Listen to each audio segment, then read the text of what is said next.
आज तक रेडियो सुनता है सारा जहां।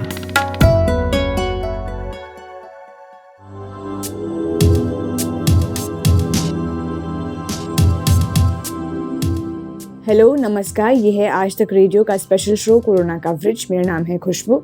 इस स्पेशल पॉडकास्ट सीरीज में हम लाते हैं दुनिया भर की कोरोना से जुड़ी अपडेट्स। कहाँ क्या नई स्टडी हुई है, कहाँ कोरोना के मरीज घटे हैं, बढ़े हैं, इस बीमारी की रोकथाम के लिए दुनिया के किस कोने में क्या कोशिशें जारी हैं, ये सब कुछ आपको मिलेगा।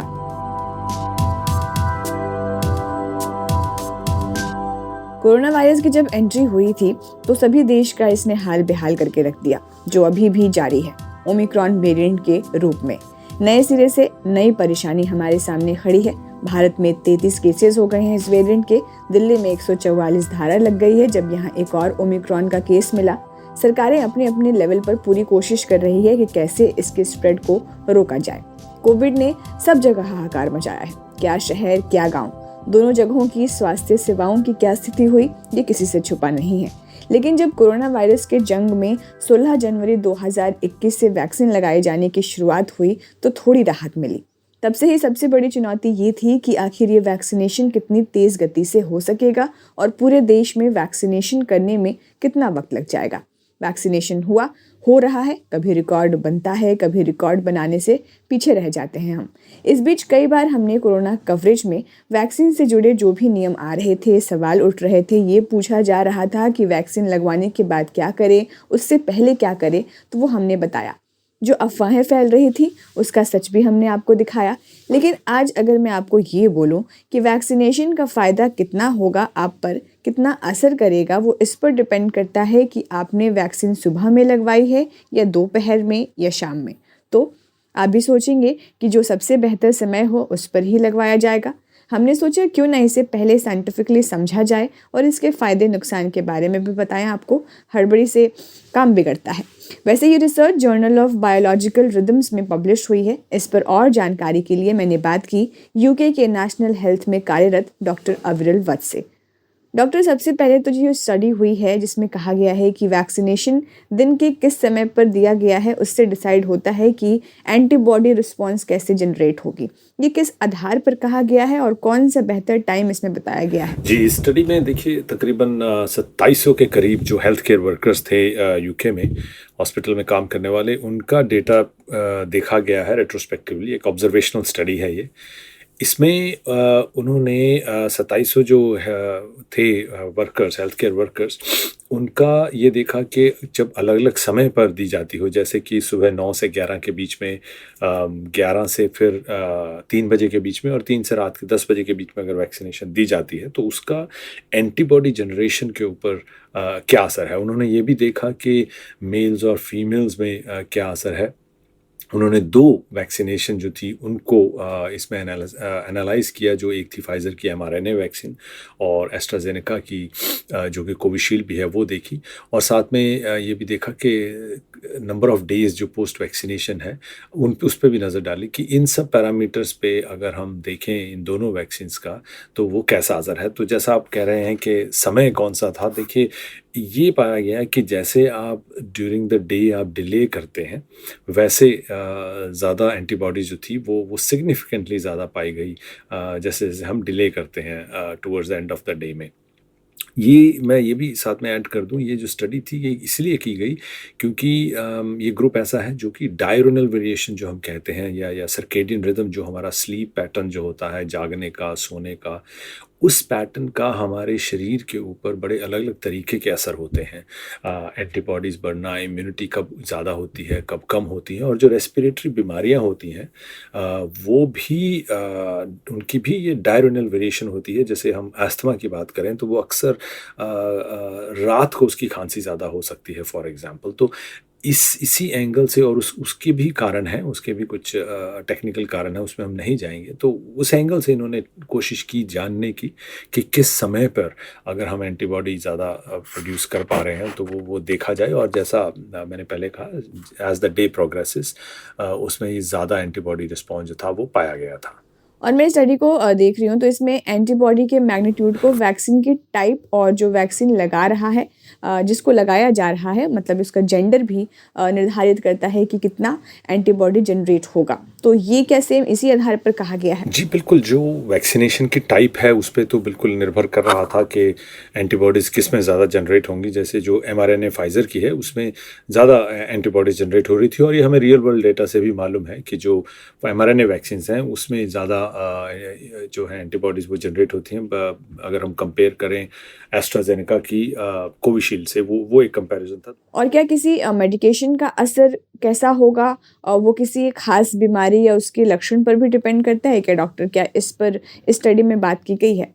जो मेडिकेशन का असर है वो डेफिनेटली जो लक्षण होंगे बीमारी के उस पे डिपेंड ज़रूर करेगा, और ये भी कि बीमारी की सिविरिटी कितनी है। लेकिन इन्होंने जो एक और बात शेयर की है इस स्टडी में, वो थी इन्फ्लुएंज़ा बीमारी के साथ, और उसमें भी ये देखा गया था कि हम वैक्सीनेशन देते हैं उसमें भी डिफरेंसेस पाए गए। जो मॉर्निंग में उसमें देते हैं उसमें ज़्यादा एंटीबॉडी प्रोडक्शन पाई गई थी, जो कि इस वाली स्टडी से उल्टा है। और उसके कारण भी इन्होंने डिस्कस किए कि ये हो सकता है क्योंकि ये जो SARS-CoV-2 की हम बात कर रहे हैं, कोविड की, ये एक नई वायरस है। ये पूरे सीरो नेगेटिव जो पेशेंट है उनमें देखा गया है, और जो इन्फ्लुएंज़ा की स्टडी थी वो सीरो पॉजिटिव पेशेंट्स थे जिनमें पहले से एक्सपोजर हुआ है, तो शायद उसके कारण डिफरेंसेस हो सकते हैं। और वो वैक्सीन्स भी थोड़ी अलग अलग तरीके की थी। तो बिल्कुल ये अलग अलग बीमारियों में थोड़ा पाया जाता है कि सर्केडियन रिदम के चलते जो इन्फ्लेमेटरी रिस्पॉन्सेज हैं वो डिफ़र कर सकते हैं। जो बॉडी के अंदर जो बीमारी वाले जो तत्व हैं वो अलग अलग समय पर उनकी जो उपज है वो अलग अलग समय पर अलग अलग हो सकती है। तो ये एक बहुत ही इंटरेस्टिंग फील्ड ऑफ रिसर्च है जिस पे काफ़ी रिसर्च चल रही है, और ये नया फील्ड मैं कहूँगा है जो कि हर बीमारी के साथ इसको कोरिलेट करके देखा जा रहा है। जी। तो अब मैं आपसे पूछना चाहती हूँ कि इसमें जो भी ये बातें कही गई हैं, उस पर आपकी एक पर्टिकुलर राय क्या है? कितना क्रेडिबल है, कितना नोटिसेबल है? जी, जैसा मैंने पहले कहा, ये स्टडी डेफिनेटली इंटरेस्टिंग तो है, क्योंकि ये एक नया एस्पेक्ट हमारे सामने रख रही है वैक्सीनेशन का, उसकी टाइमिंग का। बाकी चीज़ें शायद हमें फिर भी मालूम थी कि जो एज रिलेटेड हैं या कि यंगस्टर हैं शायद उनमें ज़्यादा रोबस्ट इम्यून रिस्पॉन्स होगा, या जो फाइज़र वैक्सीन है वो बेटर इम्यून रिस्पॉन्स बिल्डअप करेगी। लेकिन हमें ये ज़रूर याद रखना चाहिए कि एंटीबॉडी प्रोडक्शन जो है वो एक हिस्सा है इम्यून रिस्पॉन्स का वैक्सीनेशन के चलते। इम्यून रिस्पॉन्स थोड़ा कॉम्प्लेक्स होता है, और ये जो रियल वर्ल्ड डेटा है उसमें हमने कुछ बहुत ख़ास डिफरेंसेस नहीं देखे हैं लोगों में। लेकिन हाँ, इस एंगल से स्टडी भी शायद नहीं हुई है। तो क्लिनिकल जो इसके जो क्लिनिकल इफ़ेक्ट्स हैं उनके बारे में इसके बेस पे कहना थोड़ा अभी प्रीमैच्योर होगा। तो क्योंकि ये एक इसमें थोड़ी लिमिटेशंस भी थी और कमियां भी रहती हैं, हर स्टडी में होती हैं। तो उसके चलते हम इसको ये नहीं कह सकते कि ये ठीक है, हमें towards the end of the day vaccinate करना चाहिए, उससे बेटर रिस्पॉन्स होगा। ये कहना अभी इससे ठीक नहीं होगा। क्रेडिबिलिटी की जहाँ तक बात है, जो डेटा देख रहे हैं वो उसमें जो सिग्निफिकेंस है वो तो डेफिनेटली देखा गया है। तो और ये जो डेटा था वो रॉ डेटा तो इन्होंने शेयर नहीं किया, तो लेकिन जो भी था उसमें डेफिनेटली क्लियर कट डिफरेंसेस तो हैं कि जो towards end of the day अगर हम वैक्सीनेट करते हैं तो रिस्पांस जो है वो बेटर होगा, और यंगस्टर्स में बेटर होगा। और हाँ, साथ में पहले कहना भूल गया, जो फीमेल्स हैं, जेंडर में भी फीमेल्स में वो बेटर रिस्पॉन्स उन्होंने पाया है। और उन्होंने ये भी देखा है कि हम जो सैंपल है टेस्ट करने का एंटीबॉडी, वो किसी भी समय ले लें उसका कोई असर नहीं है। तो ये जो असर की हम बात कर रहे हैं ये उनमें ज़्यादा है जिनमें वैक्सीन जो थी towards end of the day दी गई।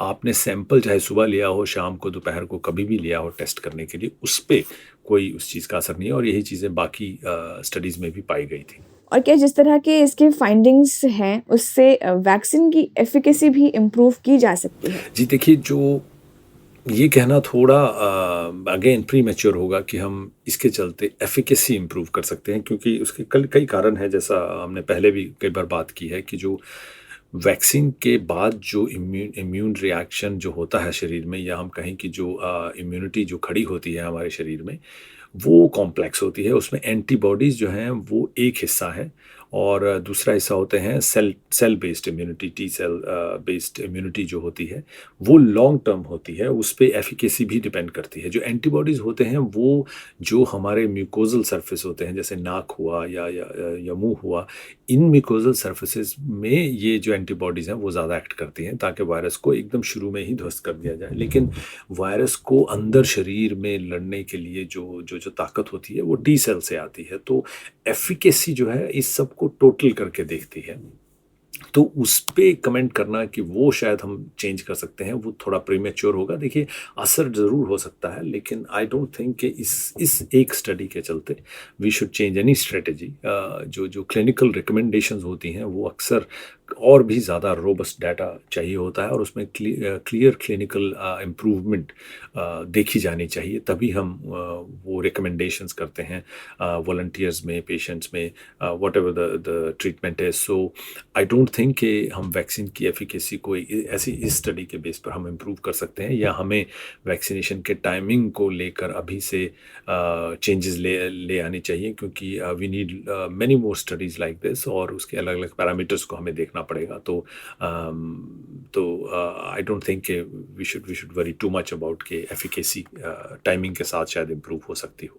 और डॉक्टर, एक आखिरी सवाल, जैसे कोई भी रिसर्च पब्लिश होती है तो उसकी कुछ ना कुछ लिमिटेशन ज़रूर होती है, तो इस स्टडी की क्या लिमिटेशन है जो इसमें मेंशन भी किया हो और जो आपको एक एज एन एक्सपर्ट आपको पर्सनली लगता भी हो? जी देखिए, हाँ, लिमिटेशन से बात करने से पहले एक और चीज़ क्विकली मेंशन कर दूं कि ऐसी जो डायरोनल वेरिएशन की हम बात कर रहे हैं वो टेस्टिंग में भी पाई जाती है कि जो वायरल लोड्स हैं वो हम कहें कि दोपहर को वो ज़्यादा बढ़ जाता है वायरल लोड, तो टेस्टिंग अराउंड उस टाइम जो होती है वो ज़्यादा वायरल लोड दिखाती है। तो देर आर चेंजेस जो वायरस की जो रेप्लिकेशन है उस पर भी असर करती है हमारा सर्केडियन रिदम।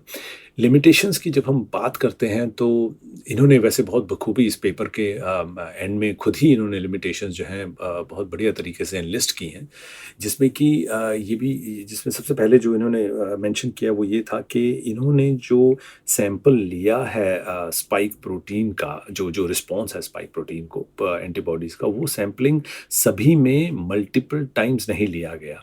तो बहुत कम पेशेंट्स थे या वॉलंटियर्स थे जिनमें ये जो सैम्पलिंग थी वो मल्टीपल टाइम्स की गई, तो उससे थोड़ा अनक्लियर हो जाता है, कंपेरेबल नहीं रह जाता। तो वो एक लिमिटेशन थी कि डाटा कंसिस्टेंटली नहीं था अक्रॉस, जैसे हम कहें कि 2700 जो थे उनमें सभी में हर तरह की जो सैम्पलिंग थी वो बराबर नहीं थी, जैसे 2 बार 3 बार ली गई वो सेम नहीं था। That was one thing. Secondly, ये जो हेल्थ केयर वर्कर्स थे ये रिप्रेजेंटेटिव नहीं हो सकते आम पॉपुलेशन के, क्योंकि इनमें वो सारे एज ग्रुप्स नहीं इन्वॉल्व थे जो वल्नरेबल एज ग्रुप्स हैं, जैसे एल्डरली हुए या इवन जो छोटे बच्चे थे, यंगस्टर्स थे, वर्किंग एज ग्रुप नहीं आता, वो इसमें स्टडी में इन्वॉल्व नहीं थे। तो इट वाजंट रियली रिप्रेजेंटेटिव जो हमारी पॉपुलेशन होती है। तीसरी बात थी कि ये जो ग्रुप था उसकी हमें मेडिकल जो हिस्ट्री है उसके बारे में कोई ज़्यादा नहीं मालूम। तो उसमें कुछ लोग हो सकते हैं जो शायद इम्यूनिटी रिस्पॉन्स ज़्यादा बना ही ना सकते हों, या हेल्दी हों ज़्यादा जो बना सकते हों, क्योंकि कोविड के जो हमें आंसर करने हैं, जो क्लिनिकल रिकमेंडेशंस हमें देनी होती हैं, वो हमें सबसे ज़्यादा तो जो वल्नरेबल ग्रुप्स हैं, जो एल्डरली हैं, जो इम्यूनो कॉम्प्रोमाइज्ड हैं, जिनमें और कोमॉर्बिडिटीज़ हैं, उनको देखकर हमें ज़्यादा देने होते हैं रिकमेंडेशंस। तो इस ग्रुप को लेकर हम ऐसे रिकमेंडेशन इसलिए नहीं दे सकते क्योंकि इसमें हमें इनकी जो मेडिकल हिस्ट्री है उसके बारे में बहुत ज़्यादा नहीं मालूम चलता है। तीसरी बात ये थी कि जो एंटीबॉडी रिस्पॉन्स है, चाहे वो ज़्यादा है या कम है, उसका क्लिनिकली रियल वर्ल्ड में क्या असर है, ये एक्स्ट्रापोलेट करना, जैसा हमने पहले कहा, थोड़ा मुश्किल हो जाता है। वो लिमिटेड है इस स्टडी का स्कोप उस एंगल से कि हम कह नहीं सकते कि रियल वर्ल्ड में इसका क्या मतलब होगा, क्योंकि ये उस एंगल से जो टेस्ट थी वो नहीं की गई। और लास्टली हम सर्केडियन रिदम की बात कर रहे हैं, जिसमें हम जैसे रात को सोना और दिन में जागना वाली बात होती है, उसको लेकर ये स्टडी ज़्यादा की गई है। तो इसमें जो हेल्थ केयर वर्कर्स होते हैं उनका शिफ्ट पैटर्न के ऊपर ज़्यादा नहीं देखा गया कि किनका कैसा चल रहा है। और हमें मालूम है कि हेल्थ केयर वर्कर्स के जो शिफ्ट पैटर्न्स होते हैं, कभी नाइट्स आ जाती हैं या कभी डे में काम करते हैं, और उसमें भी तीन या चार अलग अलग शिफ्ट्स हो सकती हैं। So that can have an impact on the circadian rhythm, और उसका क्या इम्पैक्ट होगा इस एंटीबॉडी प्रोडक्शन में, वो इसमें कंसिडर नहीं किया गया। तो इस तरह की जो मैं कहूँ लिमिटेशंस थी, लेकिन नेवरदलेस आई मस्ट ऐड कि ये इंटरेस्टिंग स्टडी ज़रूर है, और आई थिंक हमें और ऐसी स्टडीज़ जो हैं वो डेफिनेटली करनी चाहिए, ताकि हमें ये जो वैक्सीनेशन के अराउंड जितनी इन्फॉर्मेशन को हम जितने नुआंस तरीके से, जितने डिटेल तरीके से जान सकते हैं, उतना हम इसकी एफिकेसी, जैसे आपने कहा, उस पर हम असर कर सकते हैं, उसको हम चेंज कर सकते हैं।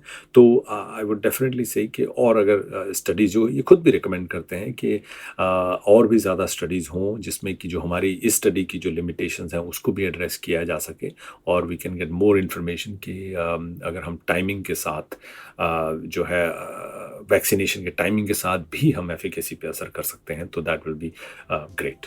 बहुत बहुत शुक्रिया डॉक्टर अविरल वत्स। उम्मीद करती हूँ आपको आज का एपिसोड अच्छा लगा हो। ना भी लगा हो तो अपने सुझाव सलाह हमें भेज दीजिए radio@aajtak.com पर। तो चलिए आज के कोरोना कवरेज को यहीं समेटते हैं। मिलते हैं आपसे अगले रविवार। तब तक मुझे दीजिए इजाज़त। स्टे कनेक्टेड, स्टे सेफ और सुनते रहिए आज तक रेडियो। नमस्कार।